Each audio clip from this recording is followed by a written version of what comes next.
Have you ever had any songs of yours, or I should say, have you ever composed jingles that made it to any radio or TV commercials? You know, when I first got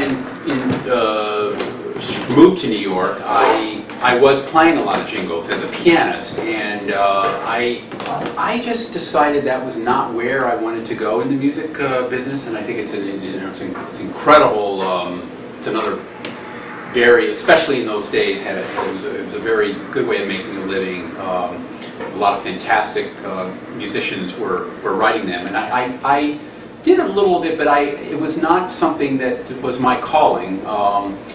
And that's why I felt like songwriting had a little more of for me, more flexibility, and I think I would be able to use my melodic talent more in that area. Well, it's definitely paid off. But there is one song that I'm honored to say it's part of the real book right now. One of my songs that's called "Never Saw Blue Like That." It's in the pop. Yeah, it's in the real book, not in the pop area of the real book.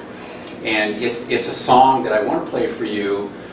I wish I had the music for Bobby to play, but it was recorded by Sean Colden, also recorded by Melissa Errico, and I had the honor of having Arif Martin produce it for Melissa. Isn't Melissa married to the former tennis player? Yeah, exactly. Right. Pat McEnroe. Exactly. Right. Yeah. And this is it's one of my favorite songs that I wrote, written with Tom Kimmel, as I said, wrote the lyric, and I think you're going to love it. It's a very it has the emotion. I feel like the marriage between the melody and the lyrics are just really special.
Well,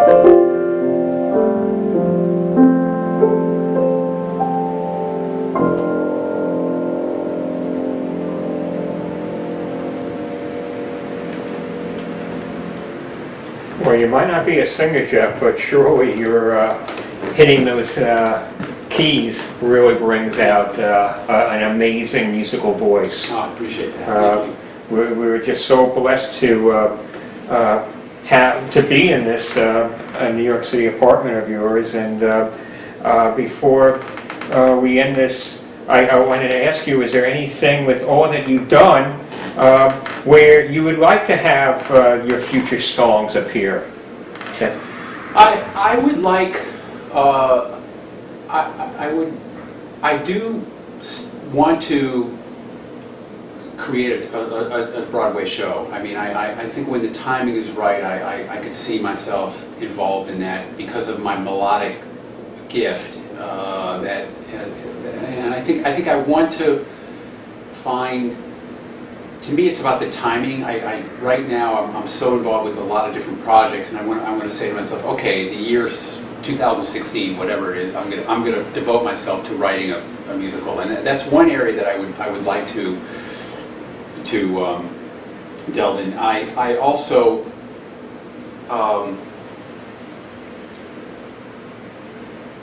at some point I would like to do a score for a film, and I think I have a gift also, as you can tell with the themes, in creating a cinematic palette for visual, a theme or visual. I would like to do that. I think, like, people say, oh, you should write for film. Yes, but it's a whole another area of expertise that it's not only just writing it, but you have to sell it, you have to get the reels, and really be a part of that scene. That is an area that I'd like to do, but more importantly, to really, I feel that I have a lot of, a gift for the melody that would be wonderful, conducive for a great show.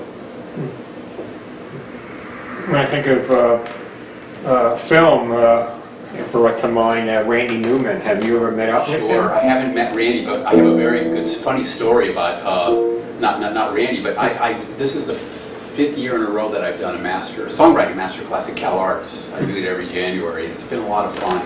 Fantastic students, and this one student really blew me away this last January. I mean, she was just gorgeous and really talented, good pianist, good writer, and I said, my goodness, you're good. By the way, is there any talent in your family? And she goes, well, my father's Randy Newman. And I go, oh, excuse me, okay. So that was beautiful, but I'm a super idol. I love his music. Yeah. Well, again, Jeff, we want to thank you so much for your time, and also to Bobby as well for adding so much music along with yours.